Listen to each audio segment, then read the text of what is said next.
আমাদেরকে কারা সহযোগিতা করতেছে ঠিকভাবে আমরা যদি তাদের নাম প্রকাশ করি, তারা যে কোনো ধরনের ক্ষতির শিকার হবে না এই নিশ্চয়তা তো সরকার থেকে দিতে হবে। আসলে যে আর্থিক জায়গা নিয়ে কথা বলা হচ্ছে, আমরা বাংলাদেশে রাজনৈতিক সংস্কৃতিতে আমরা চাই এই পরিবর্তনটা আসুক, যে কারা আর্থিকভাবে সহায়তা করা হচ্ছে, কোন খাতে সেটা ব্যয় হচ্ছে, এই সংস্কৃতিটা রাজনৈতিক দলগুলোর মধ্যে আসুক, এই সংস্কারটাও আসুক রাজনৈতিক দলগুলোর ভিতরে।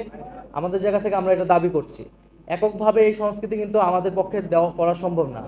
আমাদেরকে কারা সহযোগিতা করতেছে আর্থিকভাবে আমরা যদি তাদের নাম প্রকাশ করি, তারা যে কোনো ধরনের ক্ষতির শিকার হবে না সেই নিশ্চয়তা তো সরকার থেকে দিতে হবে। আসলে সেই কালচার তো আসলে বাংলাদেশে এখনো তৈরি করা যায় না, কিন্তু আমরা চাই সেই কালচারটা হোক এবং সকল রাজনৈতিক দলই সেই সংস্কৃতি গ্রহণ করুক। দ্রব্যমূল্য নিয়ে এখানে আমার মনে হয় যে আমার সাথে যারা আছেন তারা এর আগেও থেকে নাগরিক কমিটি বৈষম্যবিরোধী আন্দোলনের জায়গা থেকে বারবার বলেছেন, এবং গতকাল আমরা ইফতার প্রোগ্রামে বলেছি দ্রব্যমূল্য, তেলের দাম এবং ঈদের বাজার যাতে নিয়ন্ত্রণে থাকে। আমরা যেসব অলিগার্ক ছিল বাংলাদেশে, যারা দুর্নীতিবাজ, লুটেরা, ব্যবসায়িক শ্রেণী ছিল, আমরা কখনোই তাদেরকে সমর্থন করি না, করব না।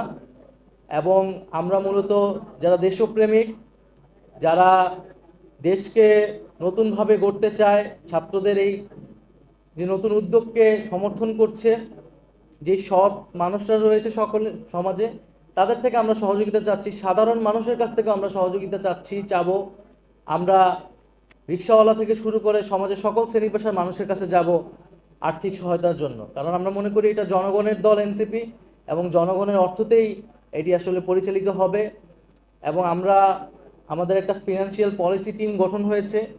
তারা আমাদের যে ডায়াসপোরা টিম আছে, আরও দেশেরও বিভিন্ন অর্থনীতিবিদ, তাদের সাথে আমরা কথা বলছি একটা পলিটিক্যাল ফিনান্সিয়াল পলিসি ডেভেলপ করার জন্য, এবং সেই অনুযায়ী একটা রাজনৈতিক দল, নতুন একটা দল যাতে পরিচালিত হতে পারে, সেটা হয়তো আপনাদের সামনে আমরা পরবর্তীতে উপস্থাপন করব।